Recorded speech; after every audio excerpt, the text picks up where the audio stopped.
నిర్బంధాలు పెరిగినప్పుడు ప్రజా ఉద్యమాలు పుట్టుకొస్తాయని పౌర హక్కుల సంఘం నాయకులు ఆచార్య హరగోపాల్ అన్నారు. పౌర హక్కుల సంఘం 50 వసంతాల ముగింపు సభలను సంబంధించి పోస్టర్ను హైదరాబాద్ బషీర్బాగ్ ప్రెస్ క్లబ్లో పౌర హక్కుల సంఘం నాయకులతో కలిసి ఆయన ఆవిష్కరించారు. మార్చి 9, 10వ తేదీలలో జరిగే ఈ సభలు సుందరయ్య విజ్ఞాన కేంద్రంలో జరుగుతున్నట్లు ఆయన తెలిపారు.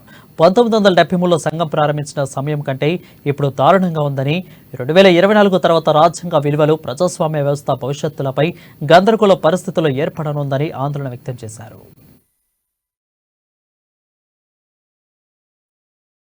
అక్కడ సందర్శించి నిజ నిర్ధారణ చేసి ఆ సత్యాలను ప్రపంచానికి తెలియజేశాం. అయినా కానీ ఇప్పటికి కూడా మొన్న 2024 జనవరిలో మొదలైన ఆ దాడులు ఏ స్థాయికి చేరుకున్నాయంటే గగనతల నుంచి అమాయకమైన ఆదివాసీల మీద దాడి చేస్తా ఉన్నారు. ఇది ఇతర దేశాల మీద, శత్రు దేశాల మీద జరిపే దాడిని డ్రోన్ల ద్వారా పారామిలిటరీ సైన్యం చేత ఆదివాసీల పైన దాడులు చేస్తా ఉన్నారు. మనం ఢిల్లీ కేంద్రంగా చూస్తున్నాం.